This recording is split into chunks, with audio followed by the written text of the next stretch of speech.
Students, Assalamu alaikum. Today our topic is Wrinkles by Arvind, class 8th English. तो बच्चों ये 8th class की English से ये पोएम ली गई है रिंकल्स। तो कल हमने ये पोएम पढ़ी थी, उसी के आज हम क्वेश्चन आंसर लिखेंगे। आप अपनी अपनी नोट बुक्स निकालिए और उन पे ये क्वेश्चन लिखिए और इन्हें याद कीजिए। क्वेश्चन नंबर 1 है इसका, How many wrinkles does the poet find on mother's face? तो इसका आंसर है, if we read the poem carefully, we will see that the poet has used the word wrinkle 4 times and wrinkles 2 times.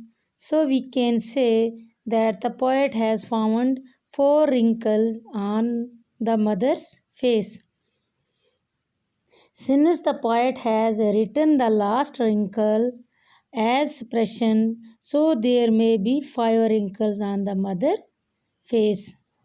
Question number 2 है इसका, what does the first wrinkle represent?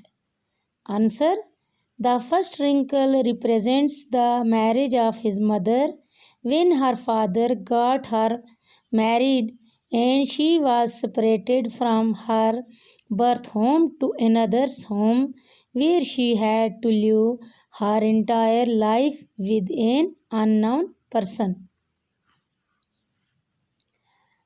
Question number 3 है इसका, what do the second and the third wrinkle represent?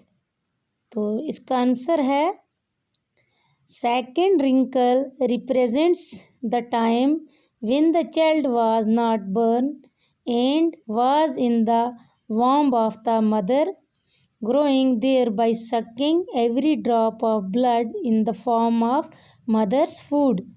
The third wrinkle represents the time when he sucked the attractiveness of her face by sucking her milk from her breasts.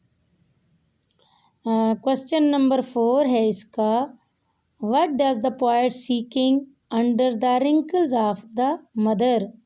तो answer इसका, under the wrinkle of the mother the poet is seeking a young aged girl who is fond of playing hopscotch in the game of pebbles. तो question number 5 है इसका, what are the activities the poet's mother used to do when she was a girl? तो इसका answer है, when the poet's mother was a girl, she used to celebrate Radhe festival and immerse Radhe seedlings in river Tavi. She used to bath during the Navratras and was fond of playing hopscotch in the game of pebbles. तो question number 6 है इसका, how does the poem end?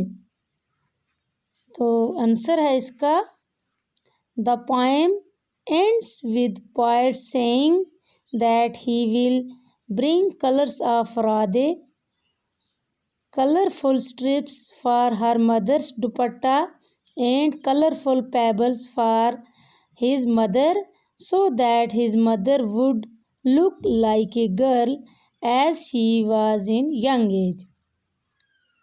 He wishes to bring the happiness and pleasures of her young age so that she would be happy as she used to be in her young age. तो आगे है ये language work है, ये making bold is an expression or phrase used in the second line of the poem which means becoming courageous. तो इसके आगे हमें मीनिंग लिखने हैं। Now write the meaning of the following phrases और expression as used in the poem. ये page number 70 पे है बच्चों। तो ये यहाँ पे कुछ फ्रेजेस दिए गए हैं तो इनके क्या लिखने हैं, मीनिंग और एक्सप्रेशन इनकी लिखनी है जो यूज़ हुई यहाँ पे। जैसे पहला जो फ्रेज़ है फ्रॉम द बैक यार्ड, तो इसका मीनिंग क्या है, to separate someone from his her birth place और quietly.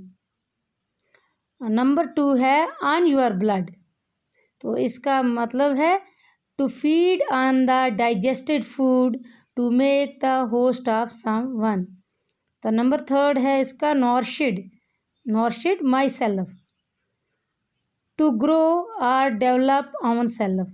Number 4 took me away, तो इसका मीनिंग है to take someone away from the close one और separate someone from dear one.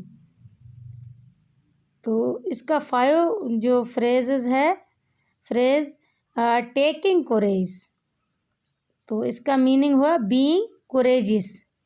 Number 6 है इसका अंडर द स्किन, तो इसका meaning है beneath और below एज और फील और सी समथिंग। तो इसका नंबर 7 है फ्रॉम अक्रॉस द रिवर, तो इसका मीनिंग है to a long distance with hard work. तो यहाँ पे ये हमारे जो क्वेश्चन आंसर हैं इस पोएम के, तो ये ख़त्म हुए। तो यहाँ कल तक के लिए अल्लाह हाफिज़।